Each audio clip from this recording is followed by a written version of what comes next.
Mesdames et messieurs, bonsoir et merci de suivre ce journal. Le ministre de l'Intérieur, Massaoudou Hassoumi, a procédé hier à la publication de la liste des candidats retenus pour la présidentielle de février 2016, conformément à l'arrêt de la Cour constitutionnelle. Suite à cet arrêt, Télé Sahel se propose de vous présenter les 15 candidats retenus, et c'est avec Moustapha Tinaou.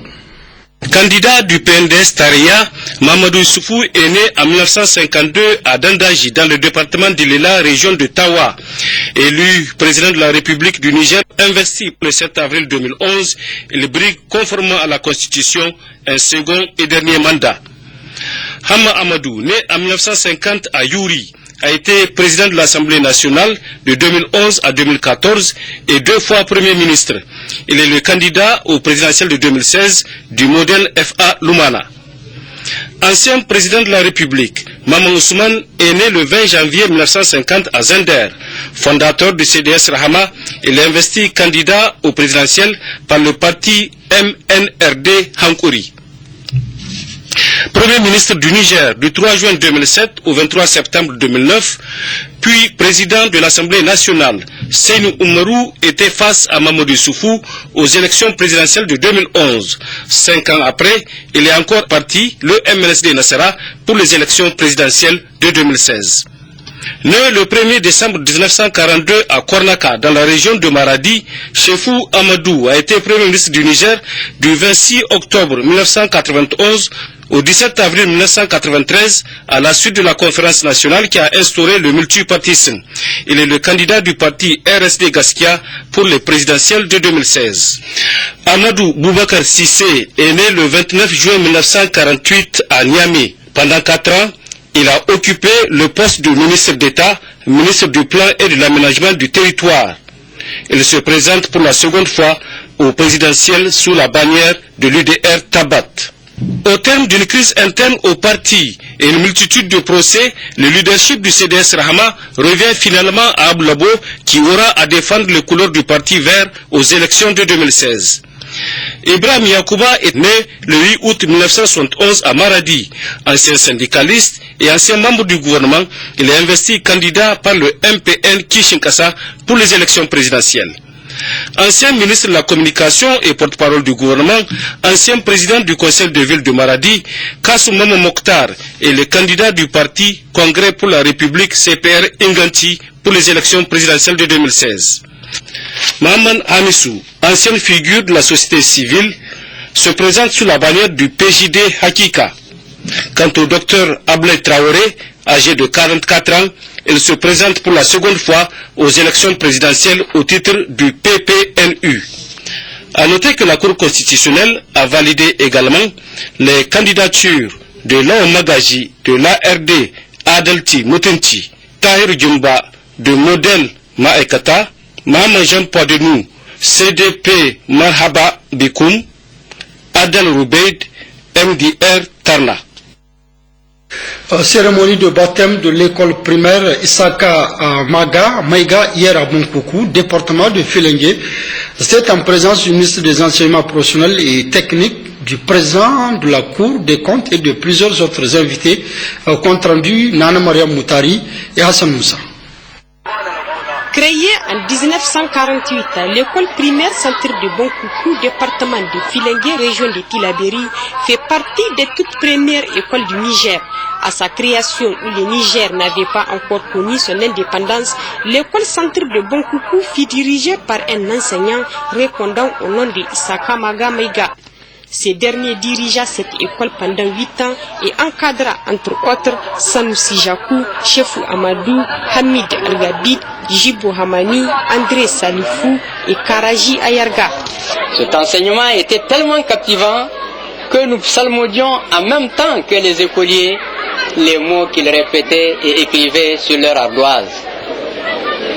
Nous étions heureux d'assister à ces scènes. Le premier, d'un habillement simple, signe de sagesse et de bonne éducation, est le directeur d'école. Il se nomme M. Isaka Maga Maïga.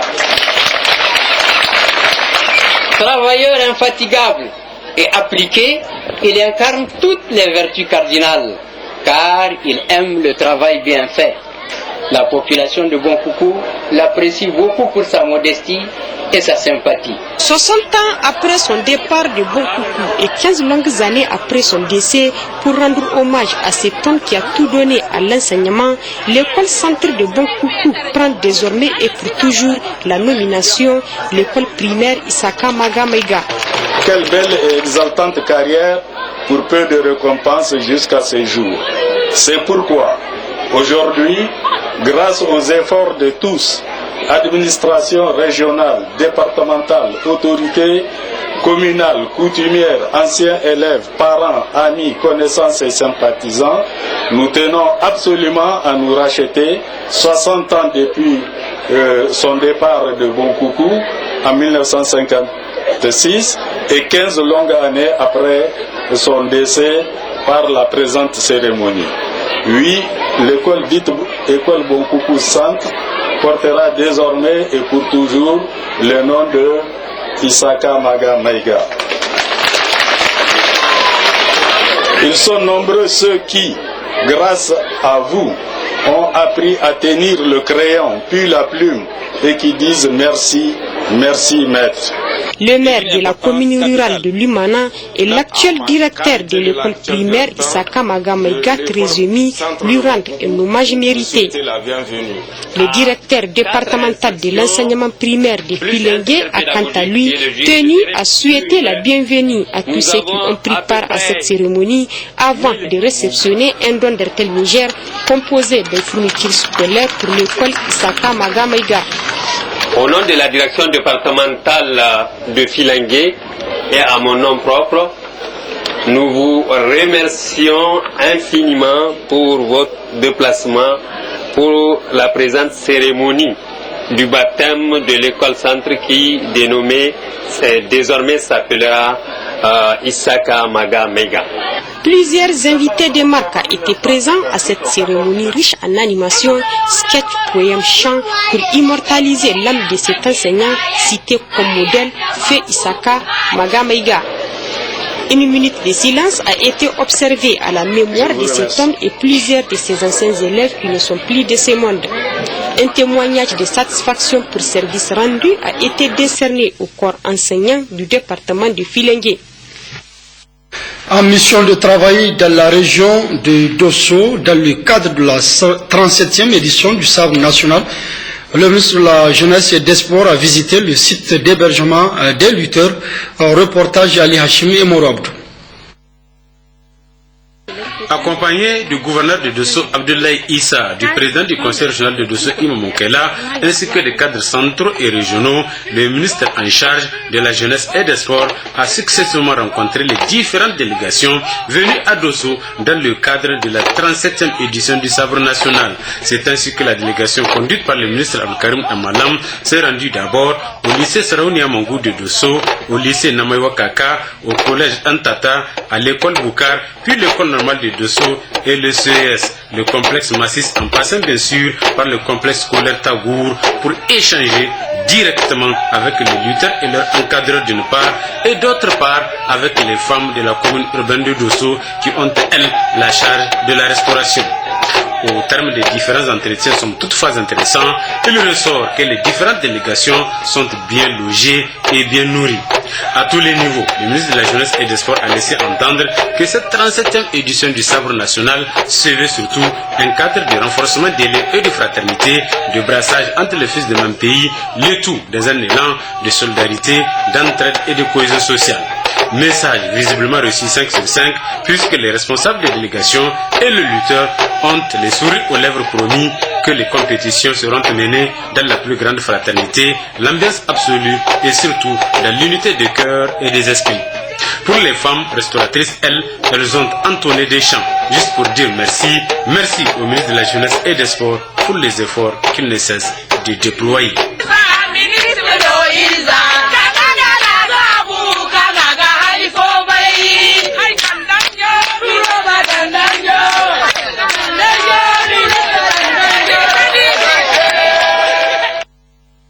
De la culture, lui, a visité hier la maison de la culture Yazidogo de Douchi, qui abrite l'école de formation artistique et culturelle de la plateforme. Compte rendu Haris Garba et Ousmane Abdou. Accueilli à Ahole, 7 km de Douti par le préfet Rissa Ahmoudou, le ministre de la Culture, des Arts et Loisirs, M. Abou Gambo, qu'accompagne le secrétaire général adjoint de la région de Dosso, les cadres centraux, régionaux et départementaux du ministère, s'est directement rendu à la maison de la culture Yazi Dogo de Dogondouti, qui abrite l'école de formation artistique et culturelle, une création avec 100 élèves orientés, dont 80 présents dans 2 classes encadrées par 7 formateurs.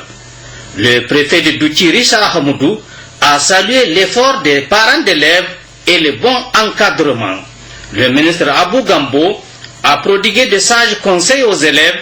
Il a salué la présence des filles et a demandé que 80% de l'enseignement soit basé sur les arts et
de sauvegarde environnementale et sociale, cadre de gestion environnementale et sociale, cadre de politique de réinstallation des populations et plan de gestion des pestes et pesticides du projet d'appui à l'agriculture sensible aux risques climatiques PASEC dans le cadre du fonds additionnel du PRODEX. Au terme de ces travaux, le BEI sera en mesure de donner un avis motivé au ministre de l'Environnement, de la Salubrité urbaine et du Développement durable pour la délivrance ou non du certificat de conformité environnementale. En effet, l'objectif de développement du PASEC est d'accroître la productivité agricole et la résilience à la sécheresse des systèmes de production agro-silvopastoraux au niveau des ménages et des communautés cibles et de renforcer les capacités de notre pays à répondre promptement et efficacement à toute situation de crise et d'urgence éligible. Cet objectif, comme vous pouvez le constater, cadrent parfaitement avec ceux du programme de renaissance du Niger de son Excellence M. Issoufou Mahamadou, président de la République, chef de l'État. Les autorités de notre pays, comme vous le savez sans doute, accordent une attention toute particulière à la préservation de notre environnement.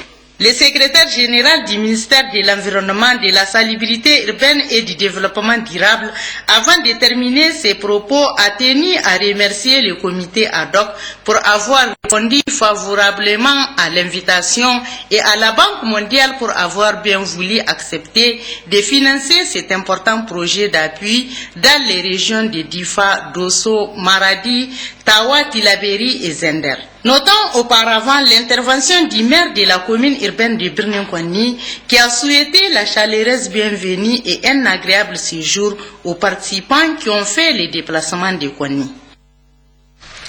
Dans le même registre, signalons l'ouverture hier à Zender de l'atelier de lancement technique du programme de développement de l'agriculture familiale. Les précisions avec nos reporters Mariama Keita et Fajibouka. La présente cérémonie consacre l'aboutissement des efforts déployés par le gouvernement du Niger et le FIDA, qui, à partir des leçons tirées des projets en cours, notamment le PPI Ruomu et le PASADEM de Maradi, se sont engagés dans la conception d'un nouveau programme de développement focalisé sur la promotion de l'agriculture durable dénommé PRODAF. Prévu pour durer 8 ans à partir de 2015, le programme de développement de l'agriculture familiale PRODAF est financé par le FIDA, le FIC, le système d'allocation basé sur la performance, le FEM, la coopération italienne, la coopération espagnole, l'État du Niger et les populations bénéficiaires pour un coût global de 103,6 milliards de francs CFA. Pour la région de Zender, le coordinateur PRODAF Harouna Mamadou Traoré explique les activités qui seront mises en œuvre pour cette région. Le programme mettra en œuvre ces activités au niveau de 6 pôles de développement économique centrés autour de 6 marchés de demi-gros pour s'investir principalement dans les activités de protection et d'aménagement de la base de production, la mise à échelle des bonnes pratiques et techniques de production, le renforcement du cadre constitutionnel des OP pour booster la production agro-silvopastorale, pour s'investir également dans la création d'un cadre de commercialisation avantageuse pour tous les acteurs. Après l'intervention du premier vice-président du conseil régional, le gouverneur de la région, Kalla Moutari, a d'abord précisé l'objectif global et l'objectif de développement du PRODAF. Son objectif global est de contribuer à assurer durablement la sécurité alimentaire régionale et les capacités de résilience aux crises des exploitations agricoles familiales des zones de Maradi, Tawa et Zender, conformément au cadre stratégique évoqué plus haut. Quant à l'objectif de développement, il s'agit d'augmenter durablement les revenus des exploitations agricoles familiales, leur adaptation au changement climatique et leur accès aux marchés locaux, urbains et régionaux. Kalla Moutari a par la suite annoncé les atouts dont a bénéficié sa région. Pour ce qui concerne notre région spécifiquement, la zone d'intervention du PRODAF couvre 45 communes, dont 10 urbaines, reparties dans 6 pôles de développement économique situés dans la zone agricole sur la bande centre-sud. Le budget alloué à notre région est de 31 733 millions, soit près de 40% du financement global du programme. Cela est une première dans l'histoire du développement de notre région, ce qui dénote toute l'importance que revêt la présente cérémonie de lancement technique de cet ambitieux programme pour la population de Zender. Au terme de son allocution, Kalla Moutari a exhorté toutes les parties prenantes à donner le meilleur d'elles-mêmes pour que ce programme qui porte l'espoir des populations de 3 régions, à savoir Maradi, Tawa et Zender, soit une réussite. À Maradi, l'on a procédé au lancement officiel de la vulgarisation du plan de développement régional 2016-2020. C'était sous la présence du président du conseil régional de Maradi et de nos reporters Adin Algalas et Maman Omoro. Il faut préciser que l'élaboration de ce plan de développement régional s'inscrit dans le cadre du processus de décentralisation amorcé au lendemain de la tenue de la conférence nationale souveraine qui a donné comme résultat en 2004 la communalisation intégrale de l'espace administratif, l'organisation des élections locales et l'installation de 265 communes urbaines et rurales. Le président du conseil régional a affirmé que l'élaboration de ce plan s'est inspirée du guide national d'élaboration des PDR, de l'ancien PDR 2012-2015 de la région du Maradi et d'autres outils. La région peut s'en réjouir de disposer d'un nouvel outil de planification et de référence pour toutes les actions de développement à court et moyen terme. Le présent outil s'adresse à tous les acteurs concernés, l'État, les partenaires techniques et financiers, les collectivités territoriales, les ONG de développement, la société civile et le secteur privé dans la recherche du bien-être des populations de la région de Maradi. Le président du conseil régional de Maradi a indiqué que ce plan de développement est structuré en 3 points, dont une vision, 5 axes stratégiques et 61 projets et programmes pour un budget prévisionnel de mise en œuvre de 733 milliards de francs CFA. Axe 1, renforcement de la gouvernance régionale. Axe 2, préservation de l'environnement et de la base productive. Axe 3, développement agro-silvopastoral et sécurité alimentaire et nutritionnelle. Axe 4, croissance et diversification de l'économie régionale. Axe 5, amélioration du cadre de vie de la région. Toutefois, a précisé Paté Bala, bien qu'il soit un document de référence pour toute action de développement, ce PDR reste souple et flexible aux amendements dynamiques au gré des opportunités et du contexte. Il a ajouté que dans le même esprit du programme de développement économique et social PE2S, le conseil régional s'est attelé à doter la région d'un schéma régional d'aménagement du territoire et à lancer en relation avec les services compétents un schéma d'aménagement foncier qui, une fois parachevé, sera une boussole pour l'édification d'un pôle régional de développement reposant sur un aménagement équilibré de l'espace régional dans lequel des investissements structurants seront réalisés. Le secrétaire général du gouvernement de Maradi, Yahya Goudi, pour sa part, a félicité l'exécutif du conseil régional de Maradi qui a eu le premier à donner l'exemple en lançant l'élaboration de son PDR conformant au dispositif du PDS 2012-2015. Il me plaît de remercier avec insistance l'ensemble de nos partenaires techniques et financiers ayant contribué à cette œuvre et plus singulièrement le PNUD, l'UNICEF, le FIDA à travers PASADEM, la coopération suisse et le CRS, a-t-il dit. Il a demandé à l'exécutif du conseil régional de mettre en place un comité de suivi de la mise en œuvre avec l'implication de tous les acteurs pour assurer la visibilité du PDR. Auparavant, le préfet de Madoronfa, Haruna Maïdabou, et le représentant du maire ont insisté sur l'importance que revêt le plan de développement régional, mais avant, ils ont souhaité la bienvenue et remercié les participants pour l'honneur qu'ils ont fait à la cité des 99 saints pour abriter ce forum. Le secrétaire général de la région de Tawa a présidé hier les travaux de la réunion de validation de la situation de référence d'intervention et d'investissement de l'environnement et du développement durable des régions d'Agadez et de Tawa, compte rendu Sandonetahi et Laolissini. Élaboré avec la participation de toutes les régions du Niger, ce document soumis à l'examen et à l'appréciation des participants que sont les membres du comité régional de Tawa en charge d'intervention, d'investissement, de l'environnement et du développement durable est un cadre fédérateur de toutes les interventions. D'un long processus et prend en compte toutes les dimensions environnementales, économiques et sociales dans les politiques et stratégies nationales de développement. Aussi est-il bon de rappeler que ce document est le premier pas dans l'élaboration de la situation de référence globale du secteur de l'environnement. L'objectif principal du présent atelier est d'examiner les situations de référence régionales par des groupes plus élargis afin de collecter des informations complémentaires et enrichir ainsi ces documents. Car de la richesse des données de base dépendra la qualité du CICED qui viendra combler l'absence d'un outil de planification et de prise de décision dans le domaine de l'environnement. Comme vous le savez, le document en cours d'élaboration une fois achevée, permettra au Niger de se doter d'une politique de développement du secteur dont la mise en œuvre contribuera de manière significative aux efforts que déploie le gouvernement dans la recherche de la sécurité alimentaire et nutritionnelle à travers le programme de la Renaissance du président de la République. Al-Farouk Afelen a égrené, entre autres défis à relever, la visibilité de la contribution du secteur à l'économie nationale, la mobilisation des ressources financières, les renseignements des indicateurs environnementaux, le renforcement de la gouvernance environnementale et la résilience des communautés face au changement climatique, à la désertification, à l'insécurité alimentaire et nutritionnelle, les questions de gestion des déchets et de l'économie verte.